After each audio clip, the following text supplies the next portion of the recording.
Assalamualaikum warahmatullahi wabarakatuh. Alhamdulillahirabbil alamin. Pemirsa yang dirahmati oleh Allah Subhanahu wa taala, marilah kita ikuti kajian dari guru kita Buya Ar-Razi Hasyim. Dan jangan lupa dukung terus channel ini, channel Syiar Agama Allah Subhanahu wa taala, dengan cara like, subscribe dan share seluas-luasnya. Karena dengan kita menge-share, membagikan video tentang syiar agama Allah Subhanahu wa taala, maka insya Allah apa yang kita miliki medsos ini menjadi sarana nilai ibadah si Allah Subhanahu wa taala. Marilah kita dengarkan kajian dari guru kita. Dengan mengkaji dari guru-guru kita, insya Allah kita akan memahami tentang agama. Marilah kita saksikan. Terima kasih. Assalamualaikum warahmatullahi wabarakatuh.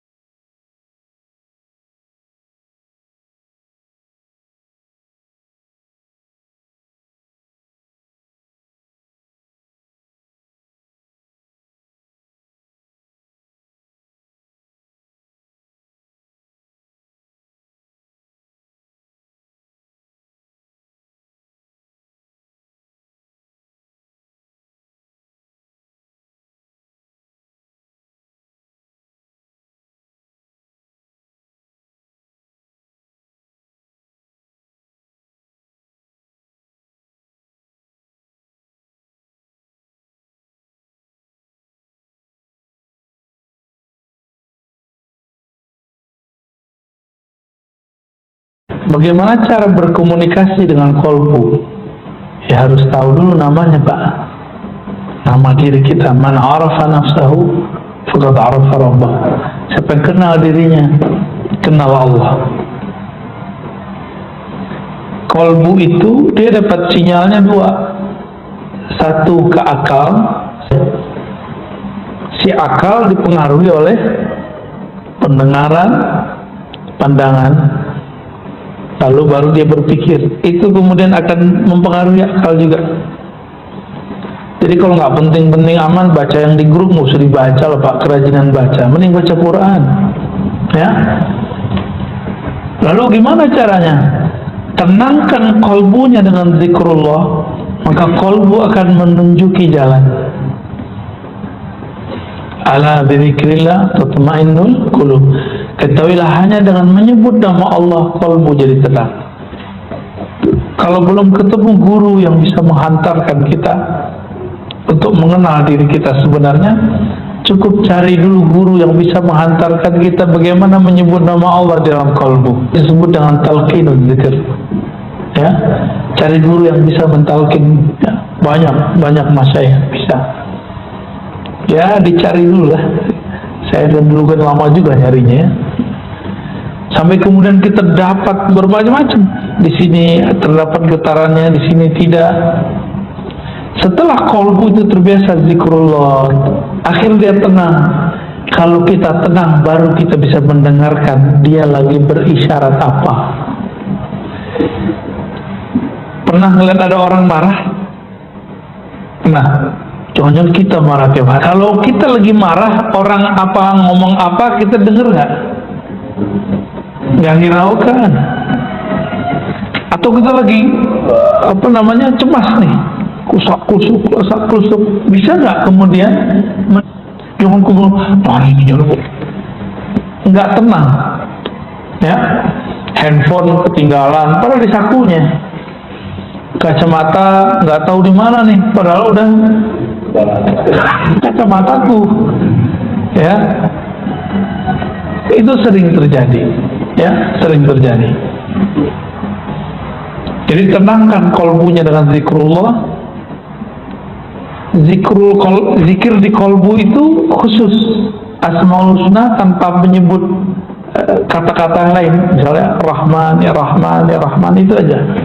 Allah itu aja. Tapi itu ada tekniknya ya, supaya kolbu ini bisa menyerap nama ini. Itu yang pertama ya. Jadi zikir kolbu kan, dan nanti berbicara apa. Terus Terus yang kedua tadi tentang ada nggak contoh langsung dari Rasulullah beliau mempunyai kebijakan politik. Yang pertama saya kasih tahu, di masa Rasul Shallallahu Alaihi Wasallam, Nabi itu politiknya di pola Makkah belum ngalah.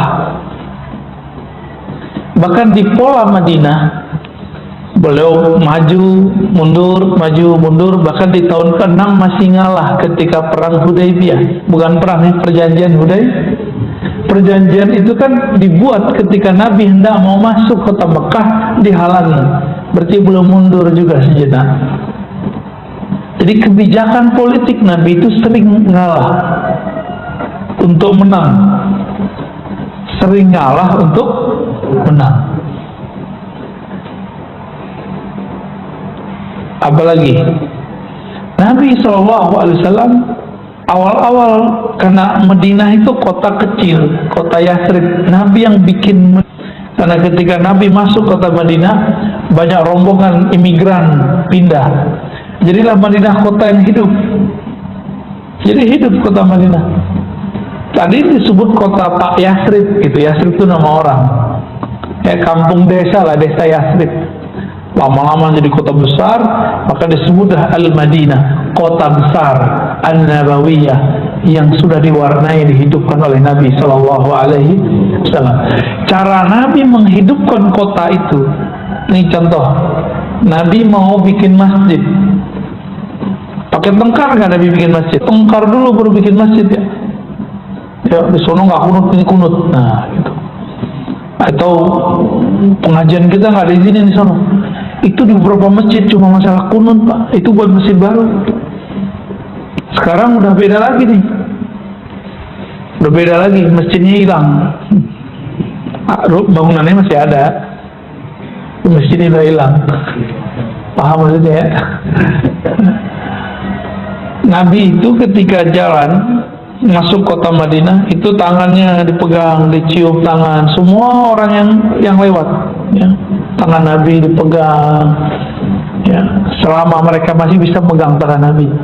Tapi Nabi berombongan ya, terus kata semua kaum, semua suku, wahai Rasulullah, bangunlah masjid, bangunlah rumah di komplek kami, di klan kami, di suku kami, di sini banyak tanah kosong. Nabi mengatakan, da'hu, biarkan ontaku, fa innaha ma'murah, dia sedang diperintah oleh Allah. Terus sampailah di depan rumah Abu Ayyub Al-Ansari. Nabi kemudian kaget, si onta ternyata berhenti di sana, lalu duduk di sana. Ia buruk, duduk. Maka kemudian Nabi mengatakan kepada keluarga Abu Ayyub, wahai keluarga Abu Ayyub Al-Ansari, saminuni haitakum, berapa harga tanah kalian? Tahu nggak Bapak, tanahnya tanah apa? Tanah kuburan. Itu tanah kuburan yang jadi masjid, kuburan orang-orang musyrik di situ. Jadi Nabi cari tanah yang udah nggak bakal dijual orang, yang orang udah nggak perhatiin, dan tidak ada yang berbangga dengan tanah itu. Abu Ayyub tinggal di depan itu, di depan tanah kuburan. Orang nggak ngira Abu Ayyub bakal diperhatikan Rasulullah SAW. Ternyata di dalam batinnya dia berdoa, ya Allah, kami nggak punya apa-apa. Tanah ini semoga bisa menjadi tempatnya Rasulullah SAW. Jeritan hatinya, munajat kolbunya didengar oleh Allah Sami'un Alim. Ya, berarti Nabi pendirian politiknya, keputusan hal terkecil pun itu pakai wahyu. Kita kan nggak dapat wahyu, Pak. Ada yang dapat wahyu, kecuali anaknya namanya Wahyu. Nabi kasih kisi-kisi. Falisalli rakaatain, berwudu yang bagus, sholat 2 rakaat, disebut sholat istikharah atau sholat hajat. Maka kita menyarankan kepada pemimpin-pemimpin di setiap masa, dimanapun dia, walaupun dia cuma memimpin keluarga sampai memimpin negara, sholat istikharah lah setiap hari. untuk semua urusan kita atau sholat. Nabi Shallallahu Alaihi Wasallam pernah membangun MOU politik dengan orang-orang Yahudi, tapi mereka berkhianat, membocorkan strategi Nabi. Andainya Yahudi tidak mengkhianati Rasulullah, mungkin sampai saat ini kita dibolehkan membuat MOU dengan mereka. Tapi di Nawaqidul Islam, ya, di syarah-syarah Nawaqidul Islamnya Muhammad Wahab, disyarah oleh ulama-ulama belakangan, ulama pengikut dia.